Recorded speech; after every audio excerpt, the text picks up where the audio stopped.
Most of us distrust God, I think. A lot of people that I work with, talk to, and have conversation with. We think of God as a fearful, punitive authority out there, or as an empty, powerless, uninvolved force of nature, or whatever it might be, or a powerless nothing. But Jesus' core message was that God is neither powerless, a powerless weakling, no, or a powerful boss, but a God who is a God of love, a lover, and whose only desire is to give us what our hearts most desire. So, to pray is to listen to that voice of love.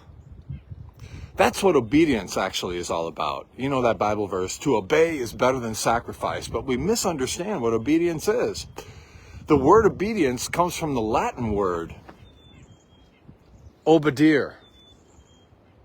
Obedire means to listen with great attentiveness. Oh, now we're getting to it. Without listening, we become deaf. We become deaf to the voice of love. And the Latin word for deaf is surdus. To be completely deaf is absurdus. It's to be absurd. Oh, we're getting to it. So when we no longer pray, no longer listen to the voice of love that speaks to us in each and every moment of our lives. If we don't listen to that each and every moment of our lives become absurd. We live lives that are tossed around and thrown back and forth between the past and the future, and uncertainty and wondering and doubt, like a wave tossed back and forth on the ocean. So how not to live an absurd life? How to live a steadfast life, a centered life? Learn to trust God and God's love each day, each and every moment. So, if we could just be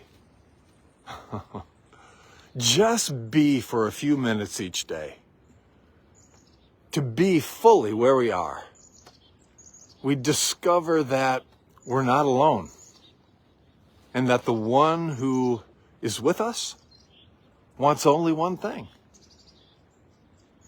to give us love. May we know this God more deeply and more fully.